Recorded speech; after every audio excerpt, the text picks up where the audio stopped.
Hello students, myself Dr. Nisha Jain. Gametogenesis, Yugmak Janan, Part 2. Paper 3 gamete and developmental biology परिवर्धन जैविकी का chapter 2 हम कर रहे हैं गैमेटोजेनेसिस। इसका पार्ट 2 मैं आज कंटिन्यू करूंगी युग्मक जनन। Structure of sperm. अभी तक हम लोग स्पर्मेटोजेनेसिस कर चुके हैं और अब हम करेंगे स्ट्रक्चर ऑफ स्पर्म, शुक्राणु की संरचना। शुक्राणु का स्ट्रक्चर क्या होता है, इसकी क्या संरचना होती है, आप इस पिक्चर के अंदर देखिए, आपको ये बिल्कुल क्लियर हो जाएगा। शुक्राणु जो है इसको तीन भागों में विभाजित कर देते हैं। पहला हेड, दूसरा मिडल पीस और तीसरा टेल। जो शुक्राणु है वो तीन पार्ट में डिवाइडेड है, head, middle piece and tail. ये जो हेड है, इसके आगे की तरफ जो इसका हेड है उसके ऊपर होता है एक्रोसोम, बीच में है इसके न्यूक्लियस और इसके यहाँ पर होता है सेंट्रियोल। ये सेंट्रियोल दो होते हैं, proximal centriole and distal centriole. Middle piece के अंदर आता है ये वाला जो पार्ट है, इसमें होता है माइटोकॉन्ड्रिया। पीछे जो है वो है इसकी ट्रेल, जिसको कि हम फ्लैजिलम भी कहते हैं, which is made up of plasma membrane. This is a very clear picture of sperm. शुक्राणु की बहुत ही क्लियर पिक्चर है, जिसके अंदर clear cut head, middle piece and tail दिख रहा है। हेड में एक्रोसोम, न्यूक्लियस और सेंट्रियोल दिख रहा है। मिडिल पीस के अंदर जिसको कि नेक बोलते हैं उसमें माइटोकॉन्ड्रिया दिख रहा है, और टेल जो फ्लैजिलम है जिसमें प्लाज्मा मेम्ब्रेन का बना हुआ है। अगर मैं इसको और डिस्क्राइब करूं, शुक्राणु के संरचना को अगर हम और डिस्क्राइब करें, तो हेड, जिसको कि हम सिर कहते हैं, ये it is a compact nucleus. ये एक न्यूक्लियस है जिसके अंदर क्रोमैटिन सब्सटेंस है which is surrounded by cytoplasm. इसके अंदर न्यूक्लियस है which is a cap like structure called as acrosome. इस न्यूक्लियस के ऊपर जो कैप है उसको एक्रोसोम कहते हैं। And it is formed by the modification of Golgi body which secrete the enzymes sperm lysine that are necessary for fertilization. Acrosome जो है वो गोल्जी बॉडी से बनता है और ये एक एंजाइम, बहुत इंपॉर्टेंट एंजाइम सीक्रेट करता है जिसका नाम है स्पर्म लाइसिन, जो कि फर्टिलाइजेशन के अंदर, निषेचन के अंदर एक बहुत इंपॉर्टेंट रोल प्ले करता है। दूसरा नेक। नेक जिसको कि हम नेक जिसको कि हम बीच का पार्ट कहते हैं, जिसमें सेंट्रियोल प्रेजेंट होते हैं। It is the smallest part that has proximal centriole parallel to the base of the nucleus, distal centriole. आगे proximal centriole है, इसके पीछे perpendicularly distal centriole है।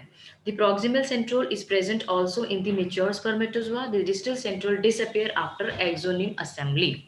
जो proximal centriole है वो एंटर करता है एग के अंदर ड्यूरिंग फर्टिलाइजेशन, और ये जो सेंट्रियोल होता है यही सबसे पहले फर्स्ट क्लीवेज डिवीजन को स्टार्ट करता है।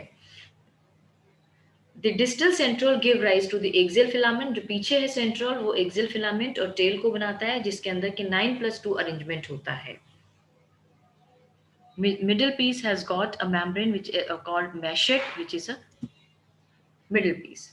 मिडिल पीस जिसको कि हम मध्य भाग कहते हैं, मध्य भाग के अंदर 10 से 14 स्पाइरल माइटोकॉन्ड्रिया होते हैं, मैंने आपको बताया साइटोप्लाज्म के अंदर। एंड इट प्रोवाइड, ये जो है मोटिलिटी प्रोवाइड करते हैं, ये पावर हाउस होते हैं। जब स्पर्म चलता है उसको एनर्जी की जरूरत होती है और ये एनर्जी ये माइटोकॉन्ड्रिया प्रोवाइड करवाता है। It has a ring centriole that form diffusion barrier between middle piece and the principal piece and serves as a stabilising structure for the tail. Tail tail जिसको कि हम पूंछ कहते हैं, it is the longest part, 50 into 10 raised to power minus 6 meter, having an axial filament surrounded by cytoplasm and plasma membrane. At the posterior end, axial filament is naked. It is push mechanism. Last में जाके जो axial filament है वो naked होता है और tell का main काम होता है मूवमेंट और मोटिलिटी प्रोवाइड करना स्पर्म को। स्पर्मेटोजेनेसिस, ये जो स्पर्मेटोजेनेसिस है, इस आपको इसमें आप देखिए स्पर्मेटोजेनेसिस और oogenesis। हमने oogenesis अभी स्टार्ट नहीं किया है, लेकिन मैं आपको थोड़ा सा एक डायग्राम से समझा देती हूँ। स्पर्मेटोजेनेसिस जिसके अंदर मैंने बताया था आपको, स्पर्मेटोगोनिया होता है, ये जब डिवाइड होता है तो ये प्राइमरी स्पर्मेटोसाइट बनाते हैं। ये प्राइमरी, ये प्राइमरी स्पर्मेटोसाइट, ये मैच्योरेशन फेज है। This primary spermatocyte changes into secondary spermatocyte growth phase के अंदर, और फिर ये जो आता है, जो ये स्पर्म सेकेंडरी स्पर्मेटोसाइट से हमारे बनते हैं स्पर्मेटिड्स। ये जो स्पर्मेटिड है ये लेटर ऑन चेंज हो जाते हैं स्पर्म के अंदर, और 4 स्पर्म्स हमें यहाँ पर मिलते हैं। लेकिन oogenesis के अंदर this is multiplication phase, this is growth phase, and this is differentiation phase. Multiplication phase में oogonia के अंदर प्राइमरी oocyte बनता है, उसके बाद सेकेंडरी oocyte बनता है ग्रोथ फेज के अंदर, और डिफरेंशिएशन फेज के अंदर एक ओवा बनता है, और इसके एक ओवा बनता है और 3 पोलर बॉडी इसके अंदर बनती हैं। ये जब हम oogenesis पढ़ेंगे तब आपको और ज्यादा क्लियर हो जाएगा। Now what is hormonal control of spermatogenesis? Spermatogenesis का, शुक्राणु जनन का हार्मोनल कंट्रोल की अगर हम बात करें तो इन ह्यूमन मेल्स, ह्यूमंस के अंदर spermatogenesis starts only at the age of puberty. At the age of puberty, that is 14 to 15 years पे स्पर्मेटोजेनेसिस प्रोसेस स्टार्ट होता है due to the increase secretion of gonadotropic releasing hormone. Gonadotropic releasing hormone जब release होता है testis से, that is from the hypothalamus of the brain. Hypothalamus of the brain gives gonadotropic releasing hormone. तभी this gonadotropic releasing hormone it stimulates adenohypophysis to secrete two gonadotropin, that is FSH and ICSH। Brain का hypothalamus part gonadotropic hormone release करता है। ये hormone एडेनोहाइपोफाइसिस, pituitary के अंदर एडेनोहाइपोफाइसिस पे act करते हैं, और ये स्टिमुलेट करते हैं एडेनोहाइपोफाइसिस को टू सीक्रेट गोनाडोट्रोपिन्स। और गोनाडोट्रोपिन्स कौन से हैं? FSH and ICSH। What is FSH? Follicle stimulating hormone. And what is ICSH? It is interstitial cell stimulating hormone.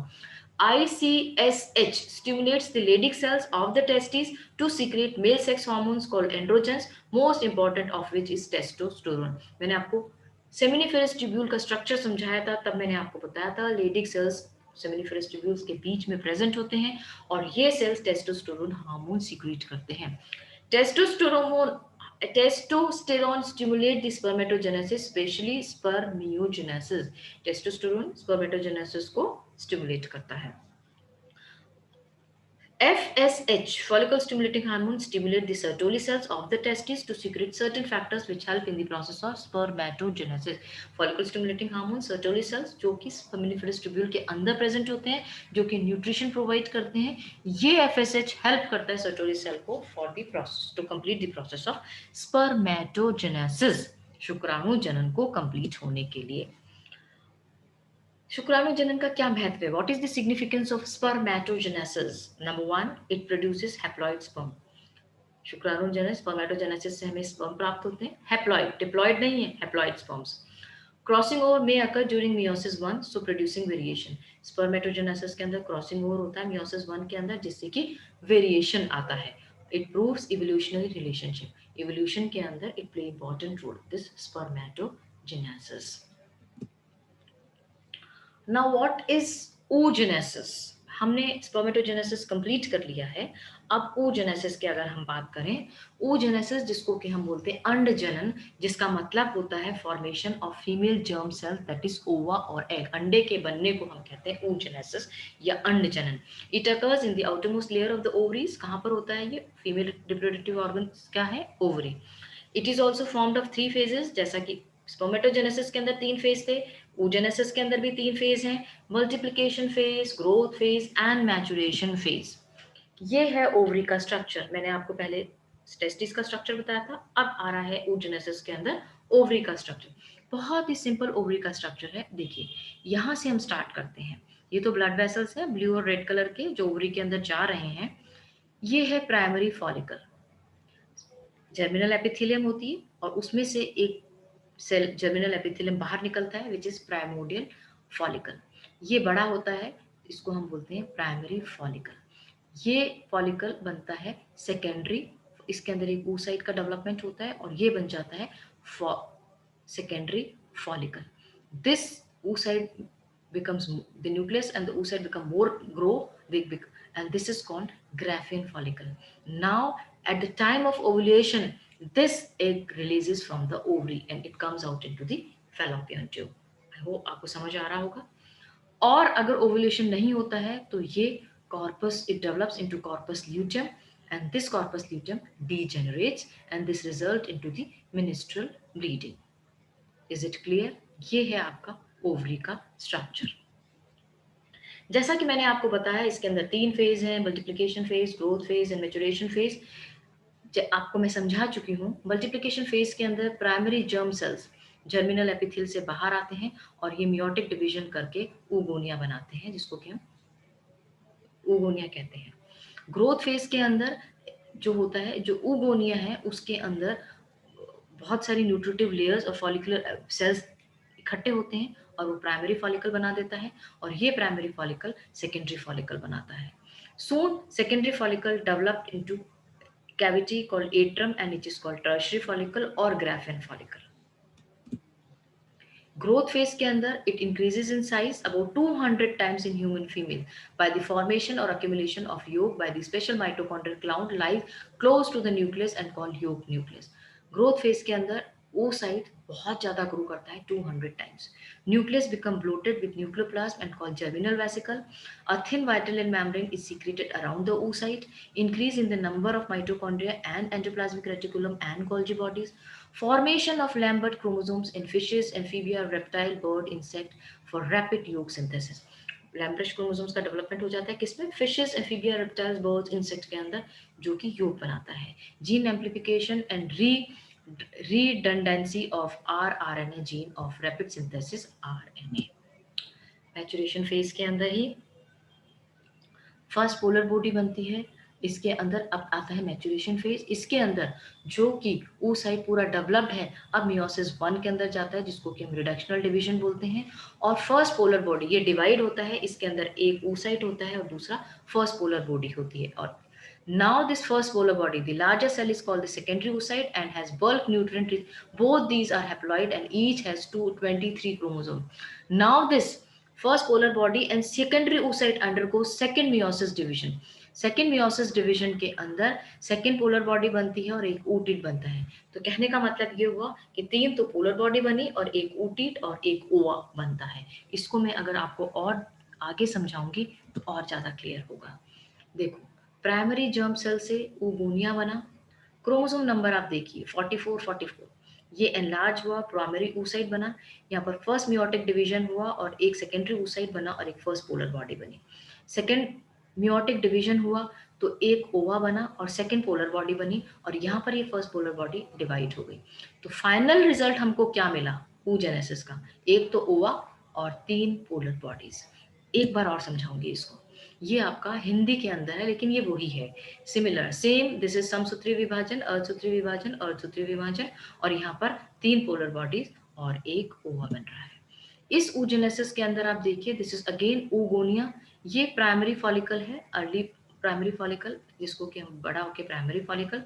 यहाँ पर फर्स्ट मियोटिक डिवीजन हुई और सेकेंडरी फॉलिकल बना. ये ग्राफियन फॉलिकल बना और ओव्यूलेशन हो गया और उसके बाद कॉर्पस ल्यूटियम और कॉर्पस एल्बियम बाहर आ गया. This is all about oogenesis. I stop my lecture here only. हम इसी को आगे कंटिन्यू करेंगे इस चैप्टर को नए टॉपिक के साथ. Thank you.